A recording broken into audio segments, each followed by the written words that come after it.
Hola, ¿qué tal? Mi nombre es Brandon y bienvenidos a otra cápsula del Noticiero Vargas. Hoy les vamos a hablar de un tema muy importante que es las drogas.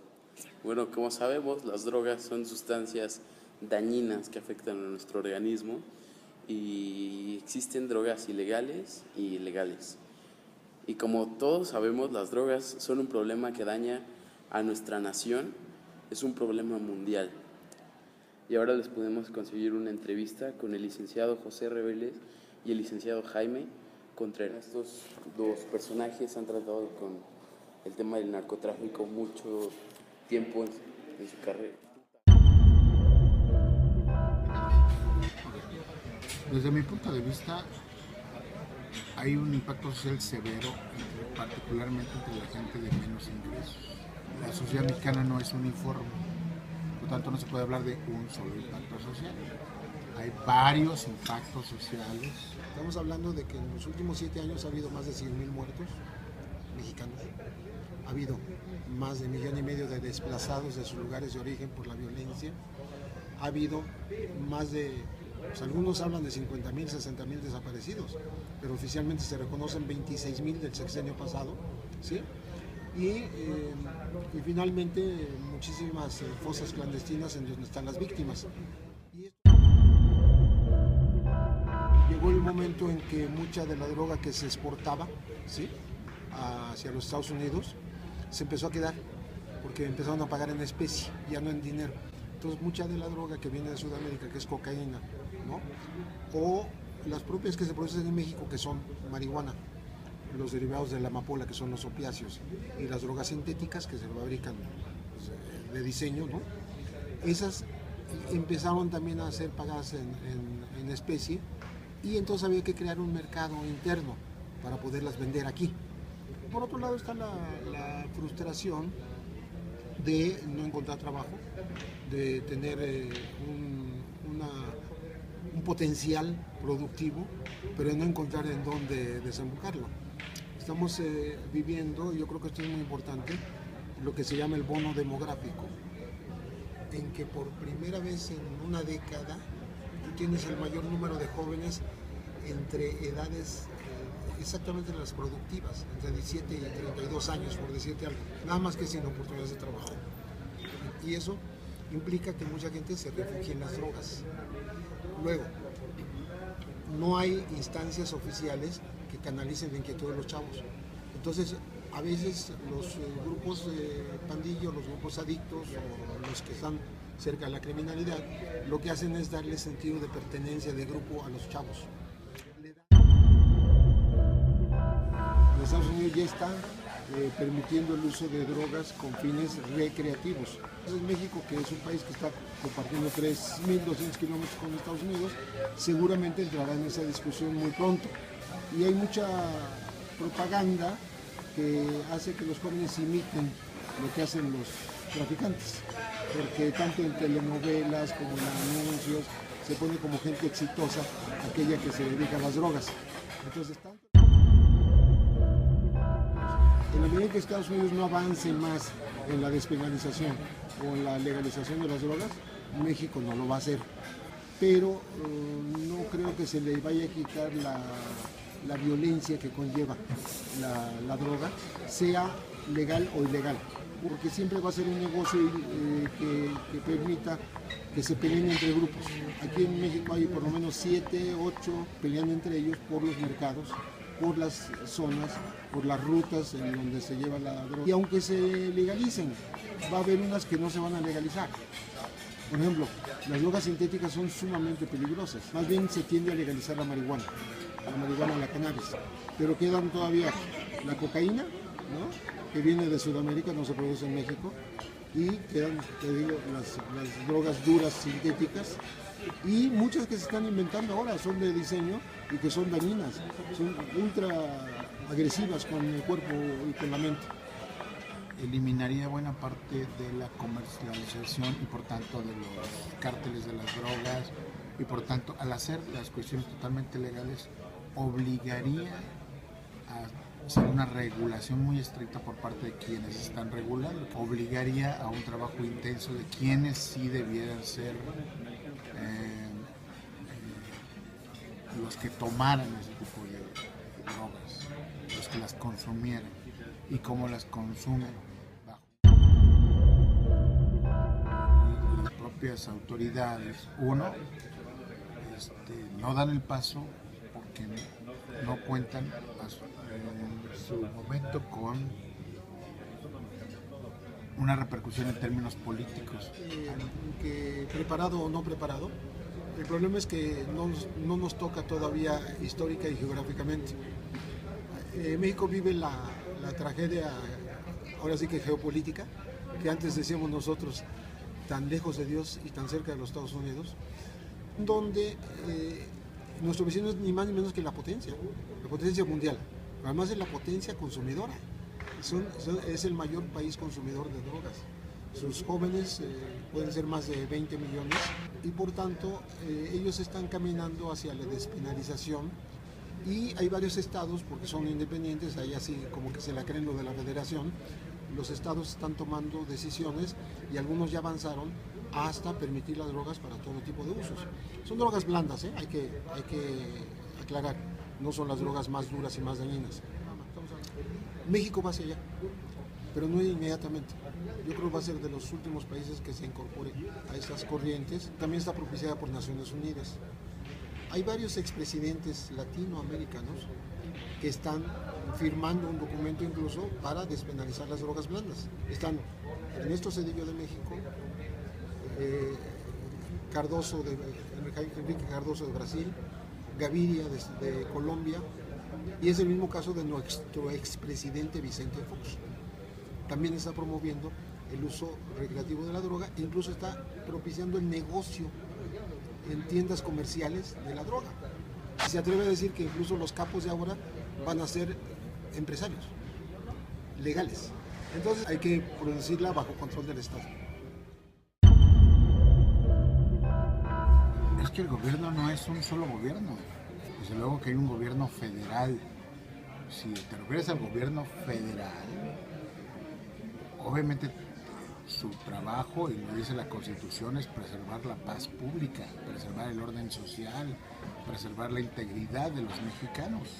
Si estamos hablando de gobiernos locales, como pueden ser los estatales y municipales, pues ahí estamos hablando de otra dimensión.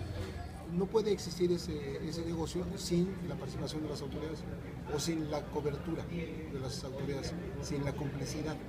Entonces, tiene que haber conocimiento por parte de autoridades municipales o estatales o federales de que esto ocurre en ciertos rumbos del país, pero no lo reprimen en la medida en que reciben beneficios de ese negocio ilícito. 2 operaciones limpieza que hizo el gobierno en el 2002 y en el 2008.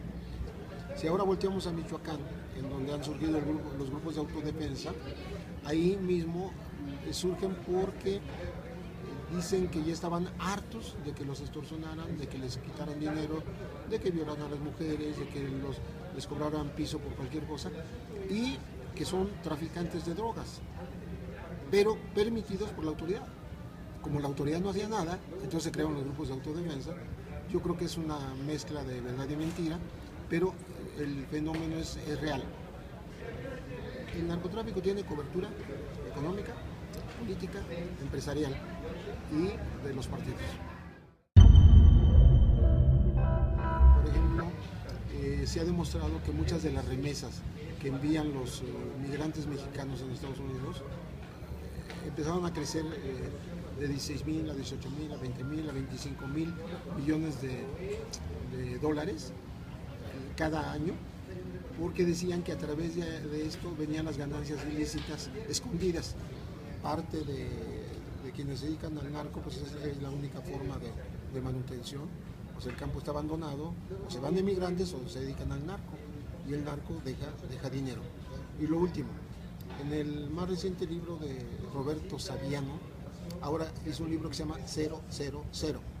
Y él ha dicho en unas entrevistas en días recientes que las economías de México o de Italia o de España no se podrían entender sin el narcotráfico.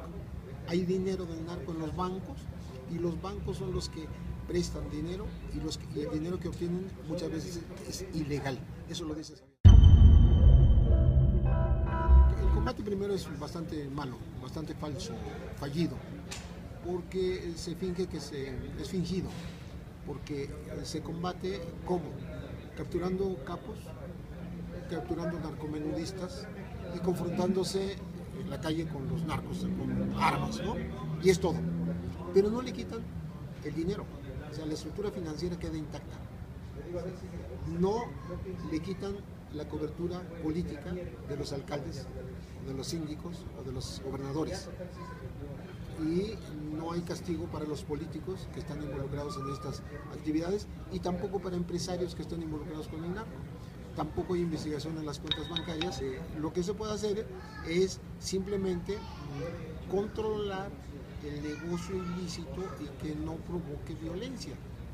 Y te pongo el ejemplo, acaban de capturar al Chapo el 22 de febrero, ya vamos para 2 meses que lo capturaron, no le han quitado ni 5 centavos, no le han incautado una empresa, no le han decomisado una cuenta bancaria. Y dice la revista Forbes, que es la que clasifica a los millonarios del mundo, dice que tiene más de $1,000 millones. El señor ya está en una cárcel de alta seguridad y el gobierno no tiene 5 centavos de él. Desastroso. Los medios de comunicación a veces contribuimos a que las cosas empeoren. Para empezar, adoptamos el lenguaje de los narcos. Decimos narcofosas, levantones, de palabras que ellos emplean y las pasamos por los medios. La gente se acostumbra a ese lenguaje. Incluso las víctimas, los familiares de desaparecidos dicen, es que me lo levantaron, ¿sí? Lo cual es totalmente inadecuado. Segundo, transmitir las tropelías que hacen los criminales como si fueran hazañas, como si fueran ejemplos a imitar, tanto en películas como en telenovelas, como en noticiarios. Todos los días aparecen informaciones sobre drogas y no necesariamente como algo malo o como un fracaso. A veces se presenta como grandes triunfos de quienes se dedican al tráfico, por ejemplo. Tercero, transmitir todo lo que dice el gobierno como si fuera cierto. Y el gobierno lo que hace es propaganda. Entonces, si un medio reproduce lo que dice el gobierno, está haciendo propaganda, no está haciendo su propia investigación, ¿sí? Y entonces la gente llega a ser convencida a través de los medios de que las cosas están bien cuando están pésimas. O sea, quien es reportero, quien es comunicador, tiene como obligación servir a la sociedad para la que trabaja. Lamentablemente ha sufrido persecución, muerte, censura o de plano hasta el exilio. Los medios de comunicación, como un ente social así abstracto, no se mueven solos. Somos nosotros los que hacemos los medios, los que los ponemos a echar a andar, o los hacemos que se frene, los que denunciamos o los que tapamos. O sea, los medios juegan un papel clave, no nada más para denunciar, no nada más para ir a hacer el recuento de muertos, no nada más para saber en dónde están los lugares de comercialización. También, y por supuesto, nuestro trabajo es hacerle ver a la sociedad del daño económico, el daño social, por supuesto, el daño económico, el daño físico que se le aplica a la gente. Y también, por supuesto, nuestro trabajo es unir a la sociedad en esta actitud de servicio, enlazar. Tú no puedes combatir el narco con armas. Tienes que hacer todo un trabajo social para evitar que haya más producción y más consumo de drogas. Lo que pasa es que es un buen pretexto para que crezcan los presupuestos. Estamos hablando de unos 130,000 millones de pesos cada año solo para combatir las drogas. Pero de manera inútil porque, te repito, los saldos son los que te acabo de mencionar, de tantos muertos, de tantos desaparecidos y tantos desplazados. No está generando en los presupuestos un porcentaje importante para la prevención. No sirve porque no están atacando las raíces, las causas de ese fenómeno. Y hay que dar oportunidades de empleo a los chavos. Hay que darle a la gente capacidad productiva en el campo, porque está muy descuidado. Concluir que el tema del narcotráfico no se debe tomar tan a la ligera, para ir evitando que más jóvenes quieran entrar a este tipo de delincuencia. Tendríamos que educar más a nuestros hijos y que haya más cultura en este tipo de temas. Y que el gobierno deje de censurar estos temas porque entre más censura haya, más ignorancia hay. Gracias por vernos y nos veremos en la siguiente cápsula noticiera.